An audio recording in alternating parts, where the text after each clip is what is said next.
পড়ালেখা বাদ দিয়ে আব্বার পড়ালেখার খরচটা বাঁচিয়ে দিয়েছি, আর দ্বিতীয়টা ওই যে পড়ালেখা শেষ করে চাকরি করতে গেলে আরো টাকা লাগতো, সেটাও বাঁচাইছি। আমি কেন মরি না, আজরাইল কি চিনে না। তাহলে আপনার কি ভবিষ্যৎ হবে আপনার? এই 2 বারে যা বাঁচালাম এটাই আমার ভবিষ্যৎ। আমার কষ্টের টাকা ঢেলে পরবর্তীতে ওইটাই আমার আবার ইনকাম করতে হবে, ওর থেকে ওইটা আমারই থাক, পরবর্তীতে বিয়ে শাদী করে সংসার ধর্ম করবা না ওই টাকা দিয়ে।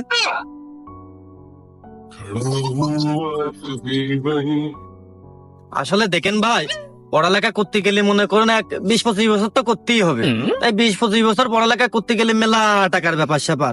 ওই টাকাটা মনে করেন পুঁজি হয়ে গেল, আবার এদিকে মনে করেন চাকরি বাকরি করার সময় মনে করেন আবার একটা বড় অঙ্কের টাকা দিতে হবে, ওই টাকাটাও মনে করেন বেঁচে গেল।